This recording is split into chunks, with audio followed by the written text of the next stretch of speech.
കർത്താവായ യേശുക്രിസ്തുവിന്റെ നിസ്തുല്യ നാമത്തിൽ ഏവർക്കും സ്നേഹവന്ദനം. പ്രിയ സഹോദരി സഹോദരന്മാരെ, മാനവജാതിയുടെ രക്ഷയ്ക്കായി മാനുഷവേഷം പൂണ്ട് ഈ ഭൂമിയിലേക്ക് വന്ന നമ്മുടെ കർത്താവായ യേശുക്രിസ്തുവിനെയാണല്ലോ ഈ ദിവസത്തിലും നാം സ്മരിക്കുകയും ആരാധിക്കുകയും ചെയ്യുന്നത്. അവൻ സർവ്വലോകങ്ങൾക്കും മുമ്പേ പിതാവിൽ നിന്ന് ജനിച്ചവനായിരുന്നു. അവനാണ് കാലത്തികമെങ്കിൽ കൈറോസ് ടൈമിൽ, അതായത് ദി അപ്പോയിന്റഡ് ടൈം, കന്യാമറിയാമിൽ നിന്നും ഈ ഭൂമിയിൽ ജാതനായത്. എന്തായിരുന്നു ഇതിൽ ദൈവത്തിൻ്റെ ഉദ്ദേശം, purpose?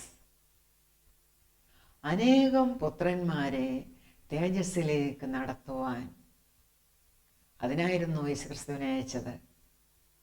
To bring many sons to glory. ഇവിടെ പുത്രന്മാർ എന്നത് ദൈവപുത്രന്മാർ ആണ്. മനുഷ്യർക്ക് എങ്ങനെയാണ് ദൈവപുത്രന്മാർ ആകുവാൻ കഴിയുക? അല്ലെങ്കിൽ ദൈവത്തിൻ്റെ ആ പുത്രത്വത്തിലേക്ക്, സൺഷിപ്പിലേക്ക് എത്തുവാൻ കഴിയുക? Sonship includes both males and females. മനുഷ്യർക്ക് ദൈവപുത്രന്മാരായി തീരുവാൻ സ്വയമേവ സാധ്യമല്ല. കാരണം മനുഷ്യർ പാപം ചെയ്ത് ദൈവ തേജസ്സില്ലാത്തവരായി മാറിക്കഴിഞ്ഞു.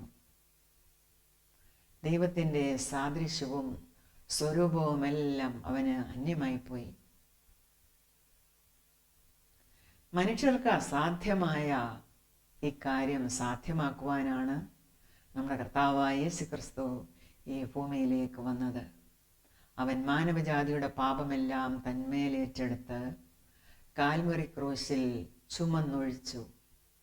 ആരെങ്കിലും ഈ യേശുക്രിസ്തുവിൻ്റെ രക്ഷണ പ്രവൃത്തിയിൽ വിശ്വസിക്കുകയും യേശുക്രിസ്തുവിനെ തങ്ങളുടെ കർത്താവും രക്ഷിതാവുമായി ഹൃദയം കൊണ്ട് വിശ്വസിച്ച് വായുകൊണ്ട് ഏറ്റുപറയുകയും ചെയ്യുമ്പോഴാണ് അവന് ഈ പുത്രത്വത്തിലേക്ക് കടന്നു വരുവാനുള്ള അവസരം ലഭിക്കുന്നത്. വിശുദ്ധനായ യോഹന്നാൻ ശ്ലീഹ താൻ എഴുതിയ സുവിശേഷം 1-ാം അധ്യായം 12-ാം വാക്യത്തിൽ പറയുന്നു, അവനെ കൈക്കൊണ്ട് അവൻ്റെ നാമത്തിൽ വിശ്വസിക്കുന്ന ഏവർക്കും അവൻ ദൈവമക്കളാകുവാൻ അധികാരം കൊടുത്തു എന്ന്. But to all who received him, who believed in his name, he gave power to become children of God. ദൈവമക്കൾ എന്ന പദവിയിലേക്ക് യേശുക്രിസ്തുവിലുള്ള വിശ്വാസത്താൽ അവൻ നമ്മെ ദത്തെടുത്തിരിക്കുകയാണ്. Children of God. ഇവിടെ നിന്നാണ് ഇനി പുത്രത്വത്തിലേക്ക് നാം വളരേണ്ടത്. അതൊരു പ്രോസസ്സാണ്, ഒരു ജേണിയാണ്, യാത്ര. Journey from child to son. അതെങ്ങനെയാണ് സാധ്യമാകുന്നത്? യേശുക്രിസ്തുവിലെ വിശ്വാസത്താൽ, നമ്മുടെ വിശുദ്ധ ജീവിതത്താൽ, അതുപോലെ നമ്മുടെ ജഡത്തെയും ഈ ലോകത്തെയുമെല്ലാം നാം പകയ്ക്കുന്നതിനാൽ, അതായത് ഈ ലോകത്തിന് അനുരൂപരാകാതെ നാം ജീവിക്കുന്നതിനാൽ, ഒരു വിശുദ്ധ ജീവിതം നാം ജീവിക്കുന്നതിനാൽ, യേശുക്രിസ്തുവിലെ അടിയുറച്ച വിശ്വാസത്താലാണ് ഈ പുത്രത്വത്തിലേക്ക് കടന്നു വരുവാൻ നമുക്ക് സാധ്യമാകുക. ചൈൽഡ് എന്ന അവസ്ഥയിൽ നിന്ന് സൺ എന്ന അവസ്ഥയിലേക്ക് അപ്പോഴാണ് നാം എത്തിച്ചേരുന്നത്. ദൈവപുത്രന്മാരായി തേജസ്സിലേക്ക് കടന്നു വരുമ്പോൾ യഥാർത്ഥത്തിൽ അവിടെ എന്താണ് സംഭവിക്കുന്നത്? നാം ദൈവത്തിൻ്റെ അവകാശത്തിലേക്ക് കടന്നു വന്നിരിക്കുകയാണ്. നാം ദൈവത്തിൻ്റെ അവകാശികളായി മാറുന്നു. വിശുദ്ധനായ പൗലോസ് അപ്പോസ്തലൻ റോമർക്ക് ലേഖനം എഴുതിയപ്പോൾ 8-ാം അധ്യായം 17-ാം വാക്യത്തിൽ പറയുന്നു, നാം ദൈവത്തിൻ്റെ അവകാശികൾ ആണെന്ന്. We are heirs of God and co-heirs with his son Jesus Christ. തൻ്റെ പുത്രനായ യേശു ക്രിസ്തുവിൻ്റെ കൂട്ടവകാശികളുമാണ് നാം. പ്രിയ സഹോദരങ്ങളെ, എന്താണ് ഈ അവകാശം? ദൈവത്തിൻ്റെ ഡിവൈൻ ലൈക്നെസ്സിലേക്ക്, സാദൃശ്യത്തിലേക്ക് നാം റീസ്റ്റോർ ചെയ്യപ്പെടുന്നു. അതുപോലെ പരിശുദ്ധാത്മദാനത്താൽ നമുക്ക് നിത്യജീവൻ ലഭിക്കുന്നു, ഇറ്റേണൽ ലൈഫ്. യേശു ക്രിസ്തുവിനോടൊപ്പമുള്ള വാഴ്ച നമുക്ക് ലഭിക്കുന്നു, റെയിനിങ് വിത്ത് ജീസസ് ക്രൈസ്റ്റ്. ഇങ്ങനെയാണ് ദൈവം അനേകം പുത്രന്മാരെ തേജസ്സിലേക്ക് നടത്തുന്നത്. യേശു ക്രിസ്തുവിൻ്റെ കാൽവറി യാഗം നമ്മുടെ പാപപരിഹാരത്തിനായിരുന്നുവെങ്കിൽ forgiveness of sin is a means to an end. ഈ ലക്ഷ്യത്തിലേക്കുള്ള മാർഗമായിരുന്നു കാൽവറി യാഗം. ഇന്നത്തെ എൻ്റെ സന്ദേശം യേശു ക്രിസ്തുവിൽ വിശ്വസിക്കുന്നവർക്ക് വേണ്ടിയുള്ളതല്ല, യേശു ക്രിസ്തുവിൽ വിശ്വസിക്കേണ്ടവർക്ക് വേണ്ടിയുള്ളതാണ്.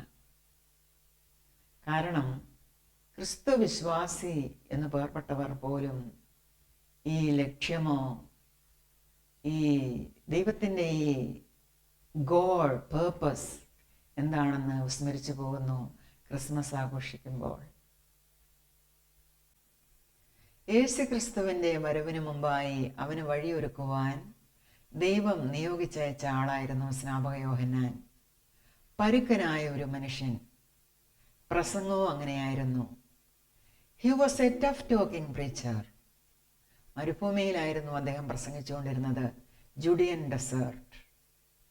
ആളുകൾ പ്രസംഗം കേൾക്കുവാൻ മരുഭൂമിയിൽ അദ്ദേഹത്തിൻ്റെ അടുത്ത് ചെല്ലുമായിരുന്നു. മാനസാന്തരപ്പെട്ട് ദൈവത്തിങ്കിലേക്ക് തിരിയുകയും, അതായിരുന്നു അദ്ദേഹം പ്രസംഗിച്ചത്. എൻ്റെ പിന്നാലെ ഒരുവൻ വരുന്നുണ്ട്, അവൻ്റെ ചെരുപ്പിൻ്റെ വാറ് കുനിഞ്ഞഴിക്കുവാൻ പോലുമുള്ള യോഗ്യത എനിക്കില്ല. അവൻ എന്നേക്കാൾ ടഫാണ്. തീ കൊണ്ടാണ് അവൻ കൈകാര്യം ചെയ്യുന്നത്, അഗ്നി.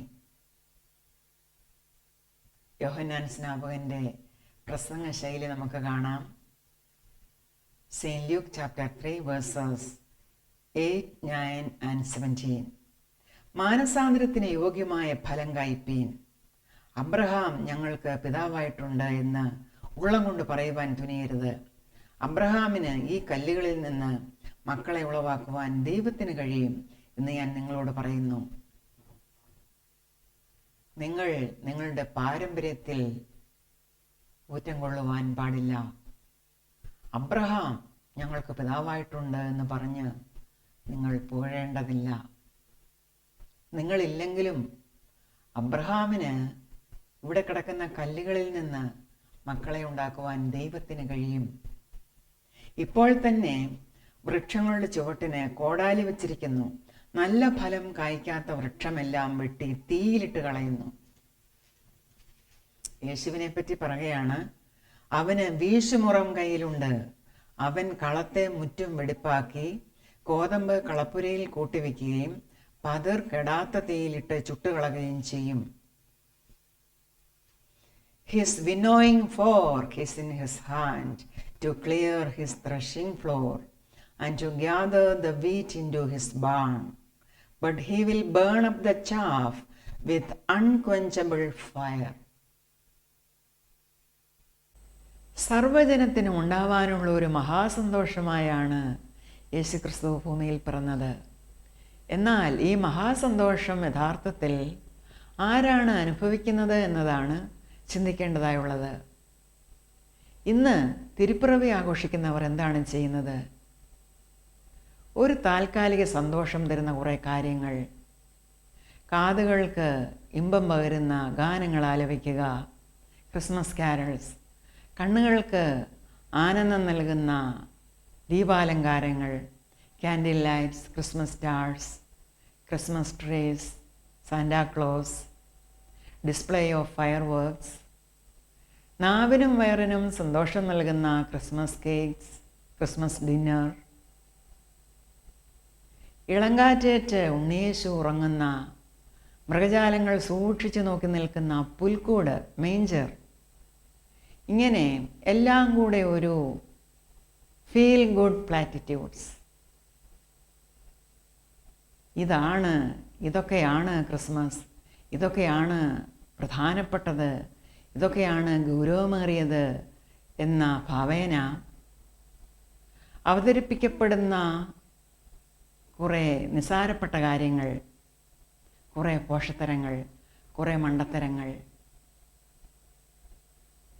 യഥാർത്ഥ സന്തോഷം കിട്ടിയിട്ടില്ലാത്തവർ ഉണ്ടാക്കിയെടുക്കുന്ന സന്തോഷമാണിത്. പ്രിയ സഹോദരങ്ങളെ, യേശുവിന് എന്തുകൊണ്ടാണ് ഭൂമിയിൽ ജനിക്കേണ്ടി വന്നത്? Why was Jesus born? ഇതിൻ്റെ ഉത്തരം തിരക്കി നാം അലയേണ്ടതില്ല. വിശുദ്ധനായ യോഹന്നാൻ ശ്ലീഹ സുവിശേഷത്തിൽ എഴുതിയിരിക്കുന്നു, 3-ാം അധ്യായം 16-ാം വാക്യം, തൻ്റെ ഏകജാതനായ പുത്രനിൽ വിശ്വസിക്കുന്ന ഏവനും നശിച്ചു പോകാതെ നിത്യജീവൻ പ്രാപിക്കേണ്ടതിന് ദൈവം അവനെ നൽകുവാൻ തക്കവണ്ണം ലോകത്തെ സ്നേഹിച്ചു.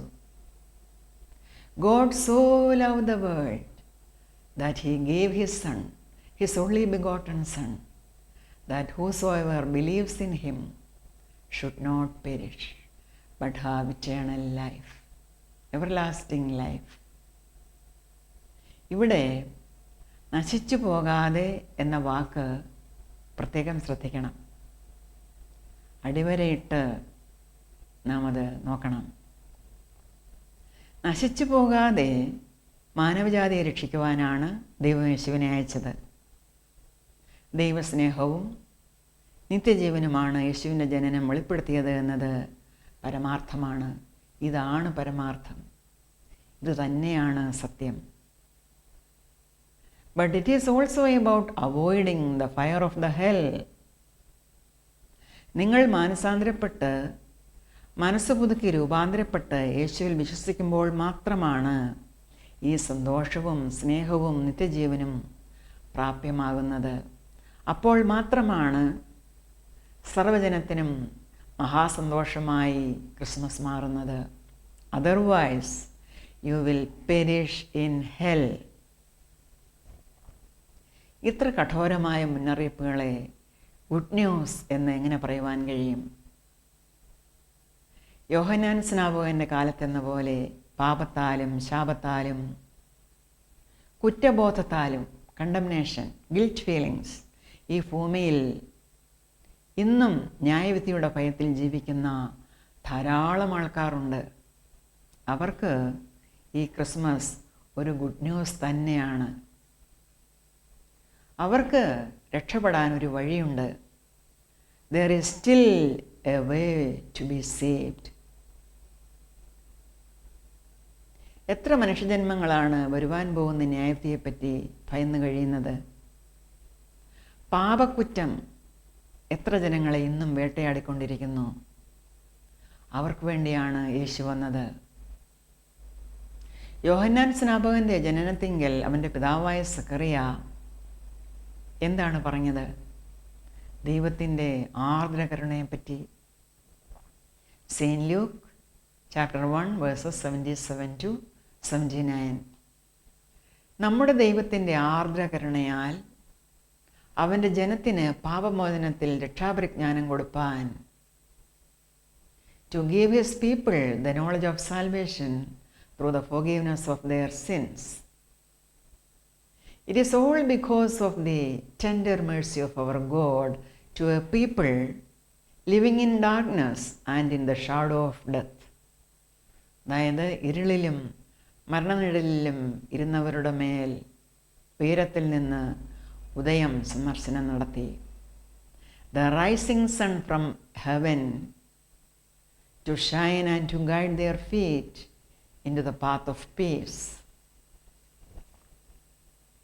ദൈവത്തിൻ്റെ മഹാകൃപയിൽ നിന്നാണ് ഈ പരുക്കനായ സന്ദേശം പുറപ്പെട്ടിരിക്കുന്നത്. Tough message flowed out of God's tender mercy. ദൈവകരുണയിലെ പരുക്കനായ സന്ദേശം. Tough message of God's tender mercy. ചിലർ പറയും, എന്തിനാണ് നരകത്തെക്കുറിച്ച് സംസാരിക്കുന്നത്, അല്ലെങ്കിൽ വരുവാനിരിക്കുന്ന നാശത്തെക്കുറിച്ച് സംസാരിക്കുന്നത്, ദൈവസ്നേഹത്തെക്കുറിച്ച് മാത്രം പറഞ്ഞാൽ പോരെ എന്ന്. എന്നാൽ സെയിൻറ്റ് ജോൺ 3:16 ദൈവസ്നേഹത്തെ പ്രഖ്യാപിക്കുന്നത് എങ്ങനെയാണ്?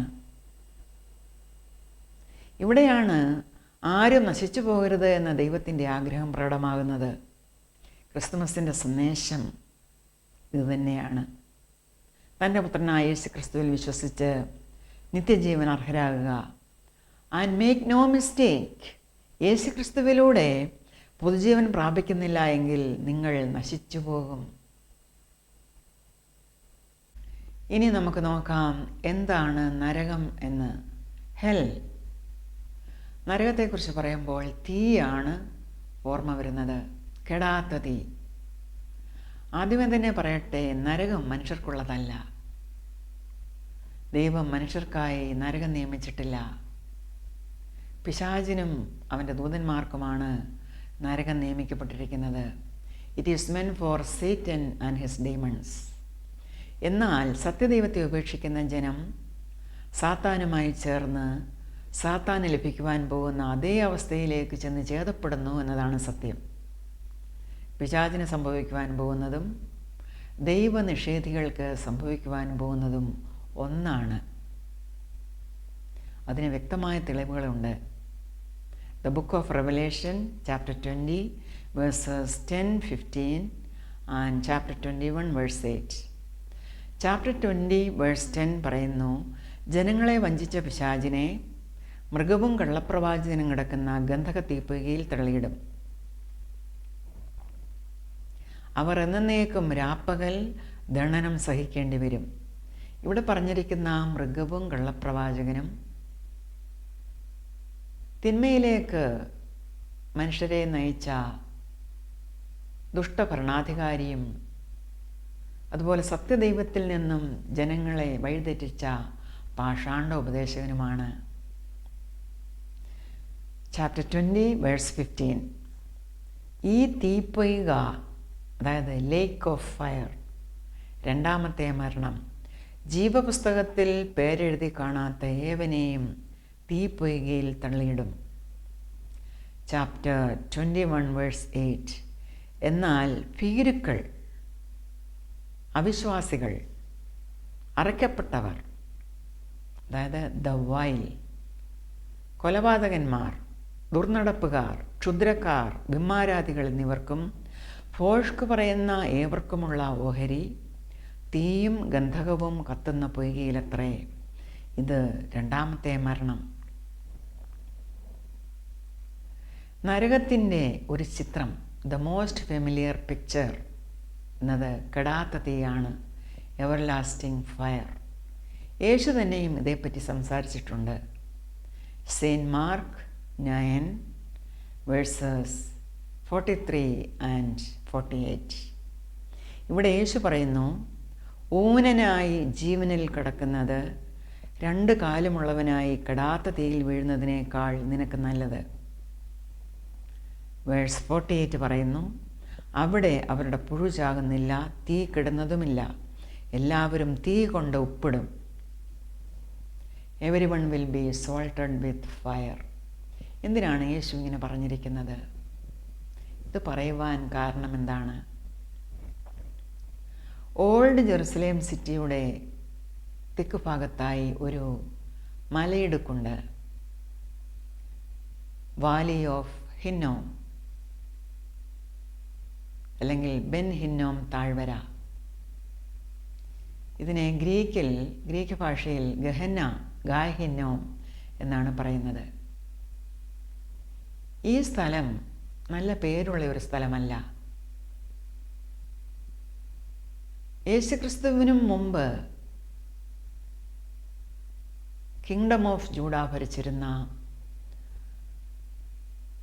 രാജാക്കന്മാർ, അതായത് ആഹാസ്, മനശ്ശെ തുടങ്ങിയ രാജാക്കന്മാർ ചുറ്റുപാടുമുള്ള ജാതികളുടെ മ്ലേച്ഛതകൾ, അവരുടെ മ്ലേച്ഛ ആരാധനകൾ കണ്ടുപിടിച്ച് അന്യദേവന്മാരായ മോലേക്ക്, ബാൽ തുടങ്ങിയ ദേവന്മാർക്ക് അവരുടെ മക്കളെ അഗ്നിപ്രവേശം ചെയ്യിച്ചിരുന്നു, കുട്ടികളെ ബലി കഴിച്ചിരുന്നു.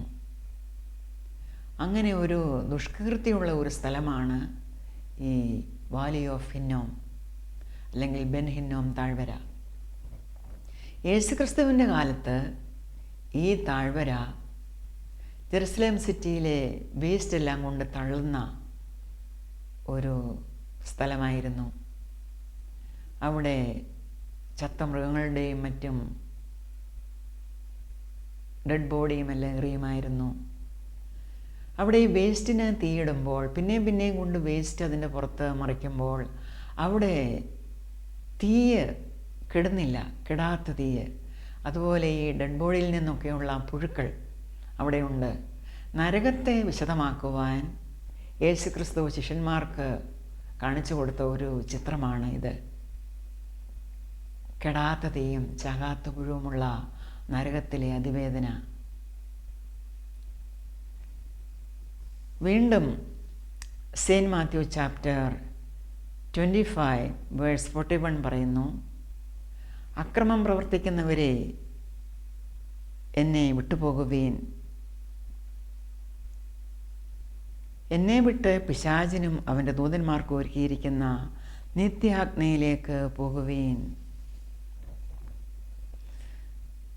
അതുപോലെ സെയിൻറ്റ് ലൂക്ക് 16:23-24 അവിടെ ധനവാന്റെയും ലാസറിൻ്റെയും കാര്യം പറയുമ്പോൾ ഇതുപോലെയുള്ള ഒരു അവസ്ഥയെപ്പറ്റി വ്യക്തമാക്കിയിരിക്കുന്നു. നാം മനസ്സിലാക്കേണ്ടത് നരകത്തിൽ ആർക്കും സ്വസ്ഥതയില്ല. No one ever rest in peace there. ആ ഇരുട്ടിൽ ആരും ഒരിക്കലും ഉറങ്ങില്ല. ഈ നരകത്തിൻ്റെ അവസ്ഥ എന്നത് നമുക്ക് സങ്കല്പിക്കുവാൻ കഴിയുന്നതിലും അപ്പുറമായ ഭീകരതയാണ്. അവിടെ വേദനയും ശിക്ഷാവിധിയും ഫലം, ഇതെല്ലാം ഈ ചിത്രീകരണങ്ങളെല്ലാം ഒരു വലിയ യാഥാർത്ഥ്യത്തിനെ വിശദമാക്കാനായിരുന്നു യേശു പറഞ്ഞത്. എന്തായിരുന്നു ആ യാഥാർത്ഥ്യം? It is total ruin, utter loss and complete separation from God. ദൈവത്തിൽ നിന്നും നിത്യമായ വേർപെടൽ, അകൽച്ച. ദൈവത്തെ വിട്ടുകളയുന്ന ഓരോ മനുഷ്യനും സംഭവിക്കുവാൻ പോകുന്നത് ഇതാണ്, നരകത്തിൻ്റെ അവസ്ഥ. Total ruin, utter loss and complete separation from God. ഇത് യാഥാർത്ഥ്യമാണെന്ന് ചിന്തിക്കുവാൻ പല ആളുകൾക്കും കഴിയുന്നില്ല.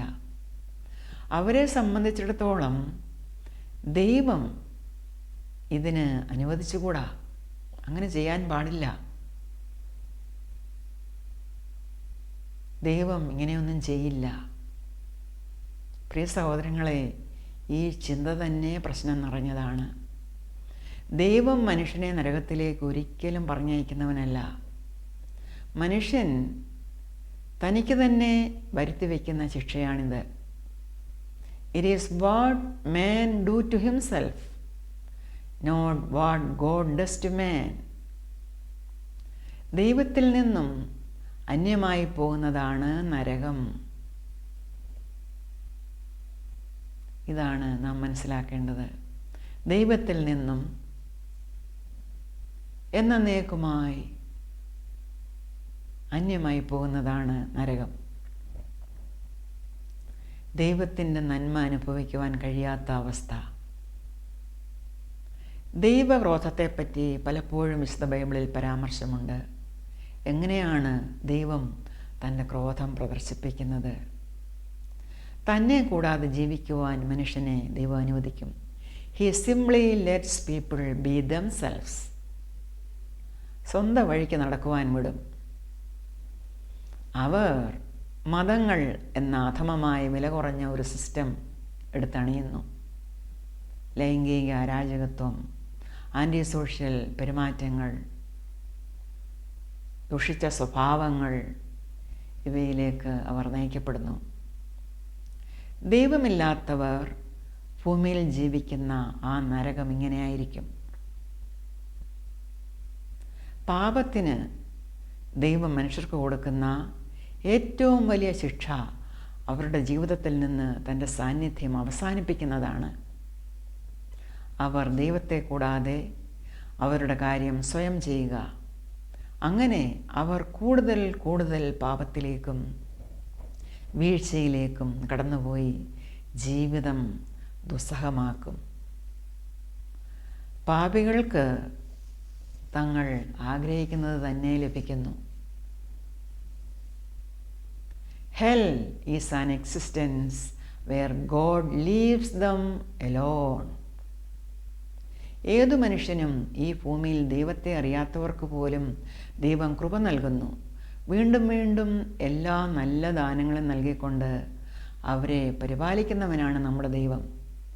സെയിൻറ്റ് മാത്യു ചാപ്റ്റർ 5 വേഴ്സ് 42 പറയുന്നു, ദൈവം നീതിമാന്മാരുടെ മേലും നീതികെട്ടവരുടെ മേലും തൻ്റെ സൂര്യനെ ഉദിപ്പിക്കുകയും മഴ പെയ്യുകയും ചെയ്യും. നരകത്തിൻ്റെ അനുഭവത്തിലേക്ക് കടന്നു പോകുവാൻ ഒരിക്കലും മനുഷ്യനെ ദൈവം അനുവദിക്കില്ല. അവൻ്റെ തിരഞ്ഞെടുപ്പ് അവനെ അവിടെ കൊണ്ടുചെന്ന് എത്തിക്കുകയാണ്. Hell is where God finally stops interfering. God simply leaves sinners to themselves. Sin is godlessness. Hell is the full expression of that godlessness. നിത്യത മുഴുവൻ ദൈവരഹിതനായി ജീവിക്കുക. എന്തുകൊണ്ടാണ് നരകം ഇത്രമാത്രം കഷ്ടതരമായിരിക്കുന്നത്? ദൈവത്തെ കൂടാതെയുള്ള ജീവിതത്തിൽ അവന് സന്തോഷമില്ല, സമാധാനമില്ല. അവൻ വിലയില്ലാത്തവനായി മാറുന്നു, നിന്ദിതനായി മാറുന്നു. നമുക്കറിയാം, എല്ലാ സന്തോഷത്തിൻ്റെയും ഉറവിടം ദൈവമാണ്. So when we are shut out from His presence, we are shut out from joy. We are shut out from love. മനുഷ്യൻ ഒട്ടും വിലയില്ലാത്തവനായും നിന്ദിതനായും മാറും.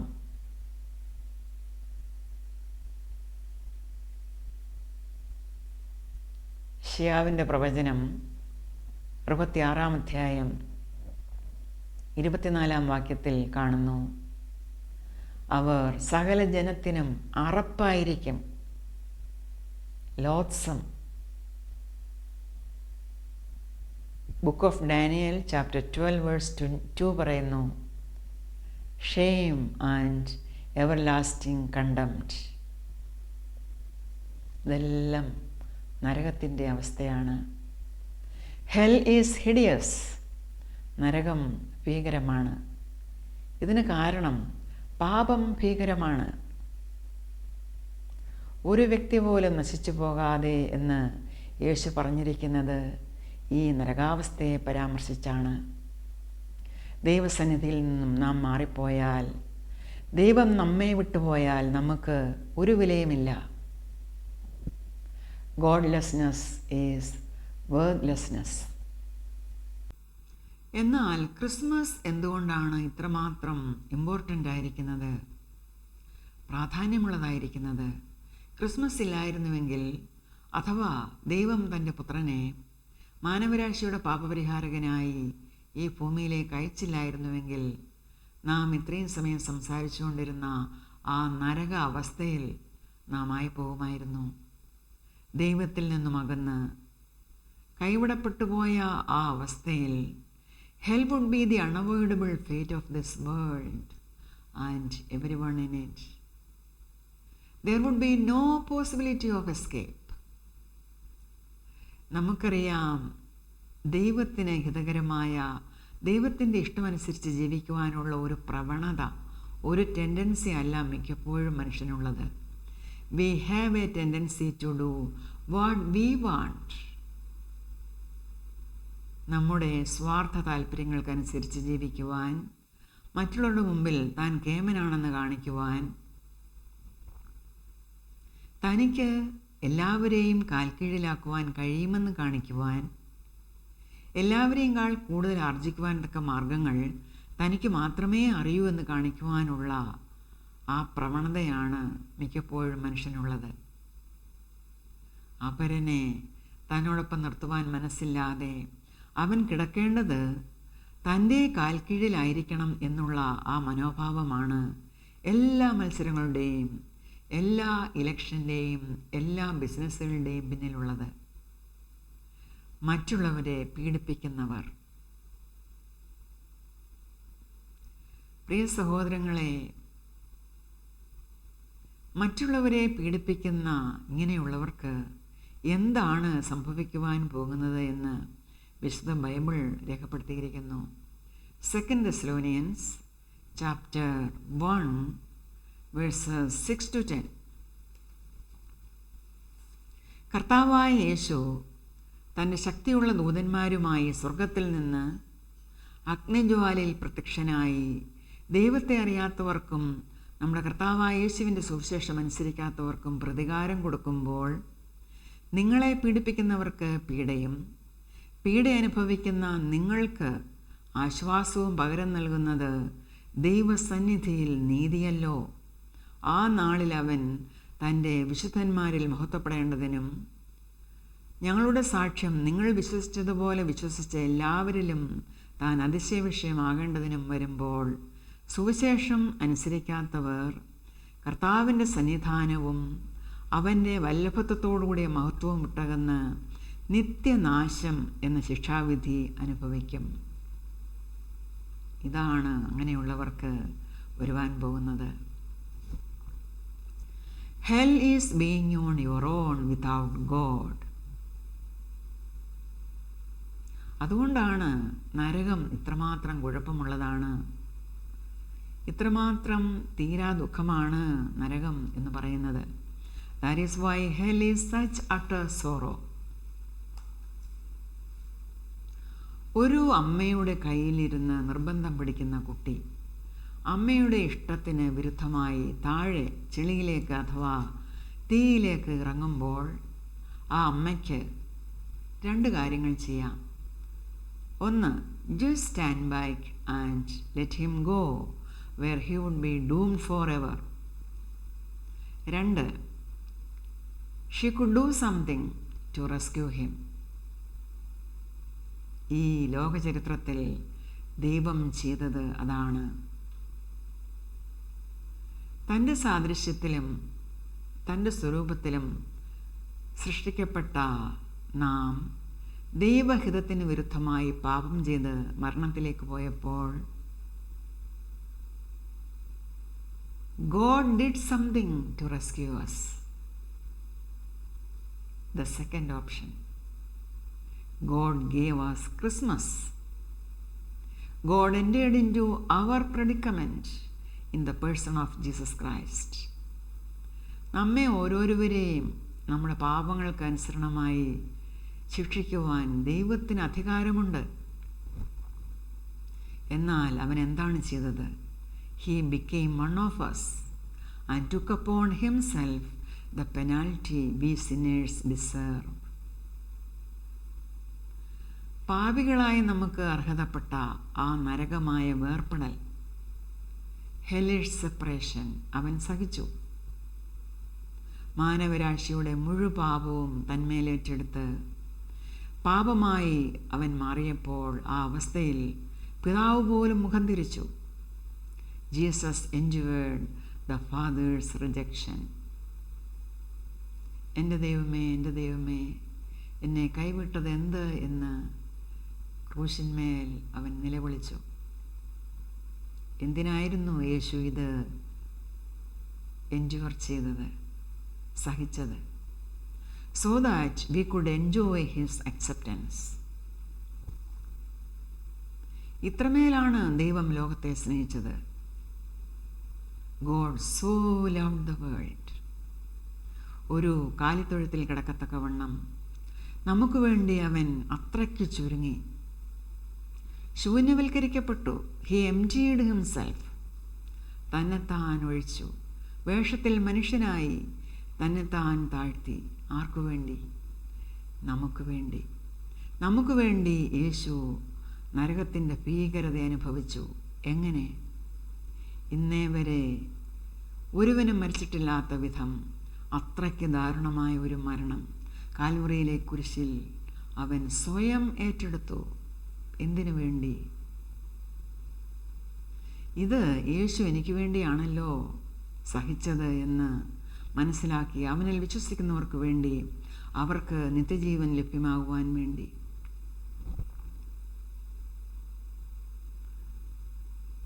യേശുക്രിസ്തു ഭൂമിയിലേക്ക് വന്നത് ലോകത്തെ വിധിക്കുവാനല്ല, ലോകത്തെ രക്ഷിക്കുവാനാണ്. വിശുദ്ധനായ യോഹന്നാൻ ശ്ലീഹ അതാണ് പറയുന്നത്. സുവിശേഷം 3-ാം അധ്യായം 17-ാം വാക്യം. ദൈവം തൻ്റെ പുത്രനെ ലോകത്തിലേക്ക് അയച്ചത് ലോകത്തെ വിധിപ്പാനല്ല, ലോകം അവനാൽ രക്ഷിക്കപ്പെടുവാനത്രേ. വേഴ്സ് 18. യേശുവിൽ വിശ്വസിക്കുന്നവന് ന്യായവിധിയില്ല. വിശ്വസിക്കാത്തവന് ദൈവത്തിൻ്റെ ഏകജാതനായ പുത്രനിൽ വിശ്വസിക്കായകയാൽ തന്നെ ന്യായവിധി വന്നു കഴിഞ്ഞു.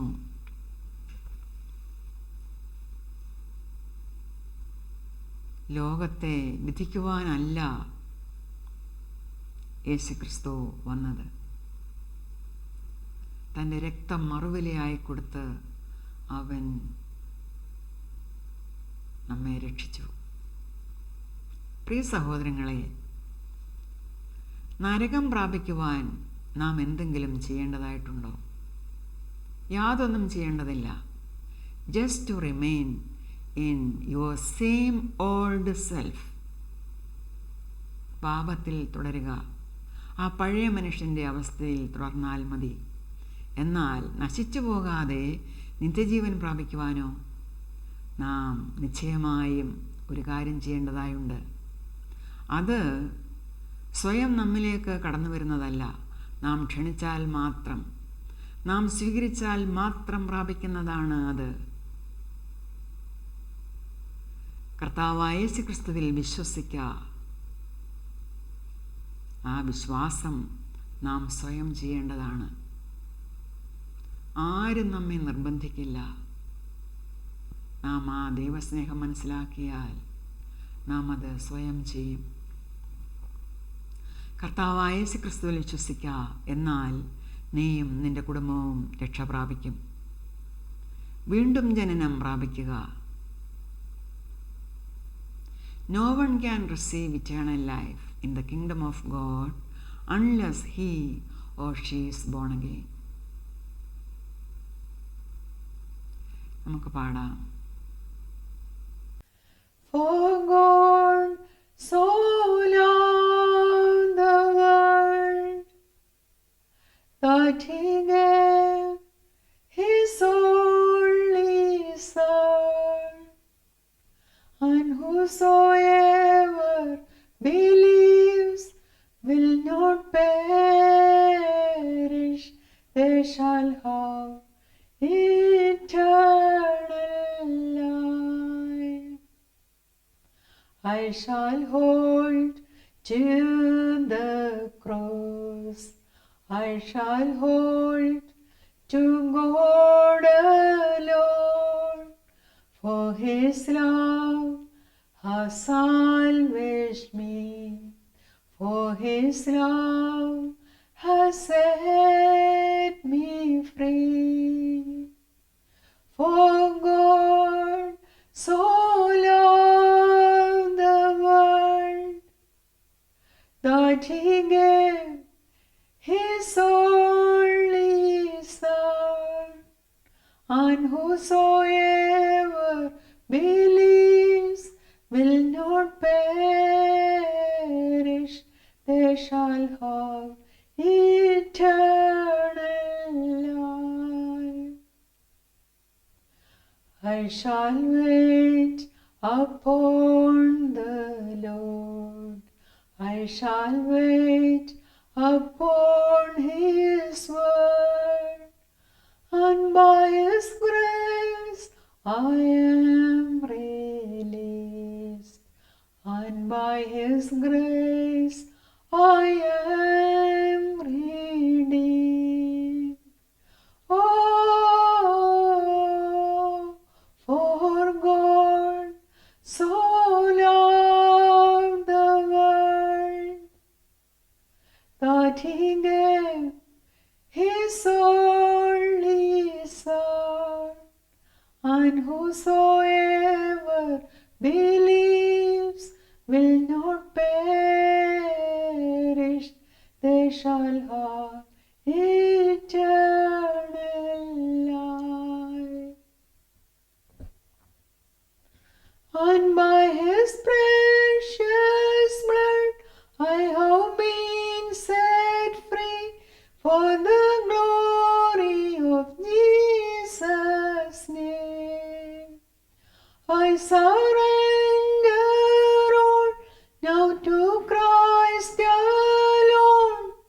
In Jesus I am saved, and by his precious blood I have been set free for the glory of Jesus' name.